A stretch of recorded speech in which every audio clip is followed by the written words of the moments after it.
Député, la parole est à Monsieur Olivier Gaillard pour La République En Marche.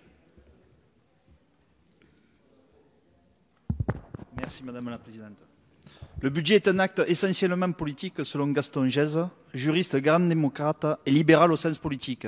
Les défis de la responsabilité de ce gouvernement dépassent largement nos frontières. Il s'agit de s'adapter aux évolutions économiques européennes et internationales par des réformes structurelles de modernisation des politiques, par des prévisions et choix budgétaires sincères et crédibles, tournés vers des résultats. La dérive budgétaire a longtemps été de saupoudrer ici et là pour contenter un peu, modérément, à court terme, tout le monde. Ce projet de loi de finances 2019 préfère de grandes priorités pour maîtriser le temps et le changement. Au-delà de la réduction de l'endettement de l'État et de sa trop grande dépendance à la dépense, ce budget se concentre sur l'essentiel pour mieux préparer l'avenir.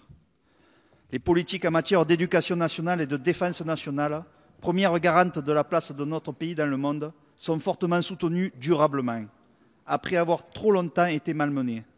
Un engagement fort, tout comme le plan d'investissement en faveur de la transition écologique. Préparer l'avenir, c'est aussi libérer fiscalement les entreprises, le travail et les ménages. La stratégie assumée est celle de l'allègement des charges. Concrètement, cela se vérifiera avec la deuxième tranche de la taxe d'habitation pour 80% des contribuables. Le plein effet de la réduction des cotisations chômage et maladie, exonération des heures supplémentaires de cotisations sociales à compter de septembre 2019.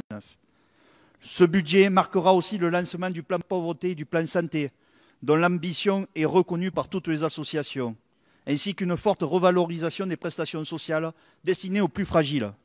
La préparation ambitieuse de l'avenir ne se fait pas au prix du recul de la protection des plus modestes. Bien au contraire, là aussi la stratégie se concentre sur le changement et les résultats, plutôt que sur la préservation des droits acquis, afin de rompre avec l'immobilisme et les déterminismes sociaux. Nous ne voterons donc pas la motion de renvoi, parce que nous croyons bien entendu au débat démocratique, mais nous aspirons également, comme l'ensemble de mes collègues de la majorité, à une émancipation individuelle et collective, solidaire et protectrice.